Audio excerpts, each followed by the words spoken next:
और इस बीच गाजा बमबारी पर ताज़ा अपडेट आ रहा है। हमले में घायलों को नहीं मिल रहा है इलाज, जैसी जानकारी मिल रही है। गाजा के अस्पतालों में बेड की कमी हो गई है।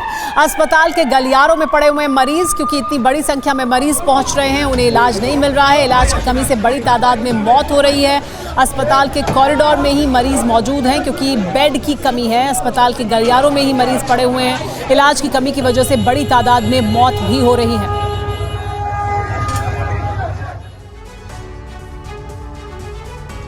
गाजा की गली गली में मातम है, क्योंकि इजराइल की बम वर्षा में बेकसूरों की जान जा रही है। पिछले 24 घंटे में इजराइल ने इतना बड़ा हमला किया जिससे गाजा थर्रा गया। इतना बारूद गाजा में झोंक दिया जिससे 800 लोगों की मौत हो गई। इजराइल का कहना है वो रुकने वाला नहीं है जब तक हमास का अंत नहीं होता। लेकिन सवाल यह है कि क्या इस विध्वंसकारी जिद में गाजा क्यों जल रहा है? हमास की करतूत का अंजाम वो क्यों भुगतने पर मजबूर हैं जो बेकसूर हैं?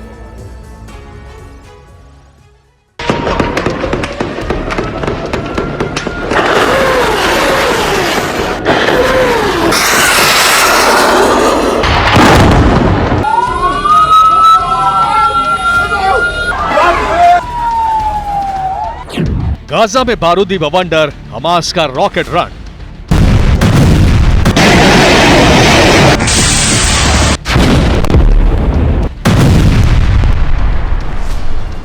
चौबीस घंटे 800 मौत, गाजा पर विध्वंसकारी आफत।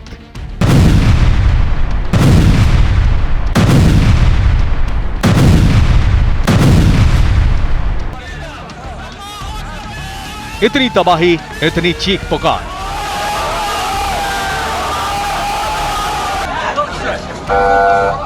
इतना विध्वंस गाजा ने इससे पहले शायद ही देखा हो।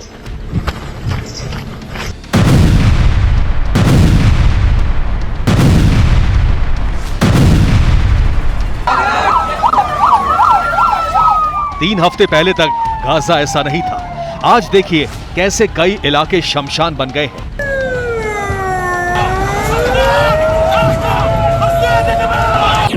पिछले 24 घंटे में इजराइल ने 12,000 टन बारूद बरसाया है, यानी गाजा पर 1 करोड़ 20 लाख किलोग्राम बारूद बरसाया गया। गाजा में करीब 2.3 मिलियन यानी 23 लाख लोग रहते हैं। अगर हर इंसान पर गिराए गए बारूद का अंदाजा लगाया जाए तो करीब 5 किलो 200 ग्राम बारूद गाजा के हर नागरिक पर बरसाया गया। ये तबाही सिर्फ पिछले 24 घंटे की है। सोचिए पिछले 3 हफ्ते में कितने टन बारूद गिराया जा चुका है, यानी गाजा बारूद के ढेर में मिल चुका है। ये उसी तबाही की तस्वीरें हैं। इमारतें ज़मींदोज़ हो चुकी हैं। इजराइल ने दावा किया है कि वो हमास के लड़ाकों को मार रहा है, लेकिन इस तबाही को देखकर सोचिए आखिर क्या कोई भी बच सका होगा?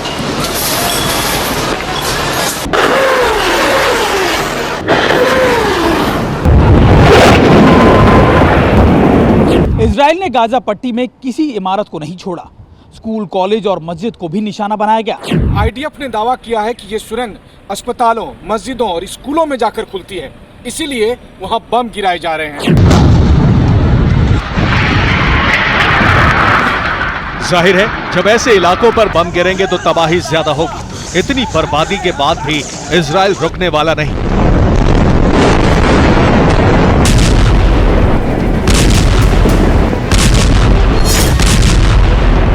इजराइल के पीएम बेंजामिन नेतन्याहू ने ऐलान कर दिया है कि जब तक हमास का खात्मा नहीं होता वो रुकने नहीं वाले।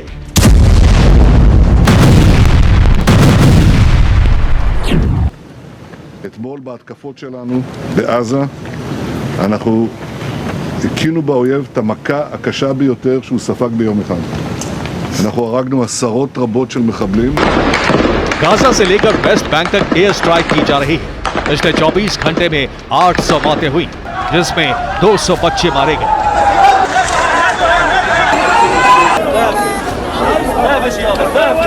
और ये गाजा में सिर्फ इस बार की बात नहीं है, हर बार की जंग में बच्चों पर आफत आती है। 2008 की जंग में 341 बच्चे मारे गए थे, 2012 में 35, 2014 में इजरायली स्ट्राइक में 532, 2021 में 66, जबकि इस जंग में ये आंकड़ा 1000 से ज्यादा हो चुका है। इजराइल की बमबारी रिहायशी इलाकों के अलावा शरणार्थी शिविरों पर भी हो रही है। इजराइल का दावा है कि शरणार्थियों के बीच हमास कमांडर छुपे हुए हैं, इसलिए हमला किया जा रहा है। कलंदिया कैंप पर एयर स्ट्राइक, जेनिन कैंप पर बमबारी,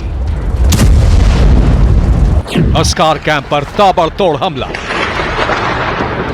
उम्मार कैंप पर बारूद बरसाया।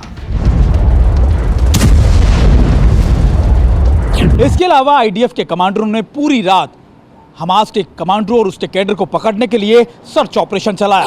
ये अब तक की सबसे बड़ी रेड थी जब हमास के लड़ाकों को शरणार्थी शिविरों में घुसकर धर दबोचा गया। इस बीच कई इलाकों में हमास लड़ाकों और आईडीएफ कमांडो में जबरदस्त भिड़ंत हुई। खासतौर से वेस्ट बैंक में हालात काफी भयानक बन गए। ये कलकिलिया का वीडियो है जब आईडीएफ कमांडो पर हमास लड़ाकों ने गोलियां बरसानी शुरू कर दी। इस दौरान लोग भी घरों से बाहर आकर हमास लड़ाकों की गिरफ्तारी का विरोध करने लगे। ये वेस्ट बैंक में आईडीएफ कमांडो की रेड की तस्वीरें हैं।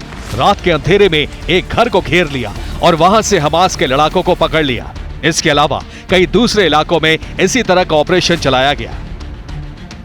आईडीएफ ने दावा किया है कि उसने इस रेड में वेस्ट बैंक में 16 लड़ाकों को मार गिराया, जबकि 58 हमास लड़ाकों को गिरफ्तार कर लिया। इस दौरान अल कसाम ब्रिगेड के 3 कमांडो भी मारे गए। मुबशिर अल कसाम चीफ मोहम्मद दाइफ का राइट हैंड, मोहम्मद कातना अल कसाम का आईईडी एक्सपर्ट, महमूद अल फयाद अल कसाम कमांडर। बताया जा रहा है तीनों ही अल कुदस यूनिवर्सिटी में छुपे थे।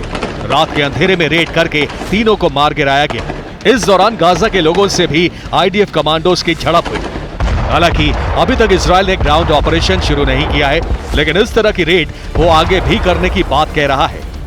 अभी तक इजराइल के 100 से ज्यादा कमांडो भी इस तरह के ऑपरेशन में मारे गए हैं, जबकि 900 से ज्यादा हमास लड़ाकों को पकड़ा जा चुका है। इजराइल रोजाना करीब $246 मिलियन जंग पर खर्च कर रहा है, जो ग्राउंड ऑपरेशन शुरू होने के बाद और बढ़ेगा। अब इजराइल की तैयारी है कि वो ग्राउंड अटैक से पहले हमास की सुरंगों में पानी भरे, जिससे वहां छुपे लड़ाके बाहर आए, फिर ग्राउंड ऑपरेशन के जरिए उन्हें मार गिराए। Bureau report, TV9 Bharatvarsh.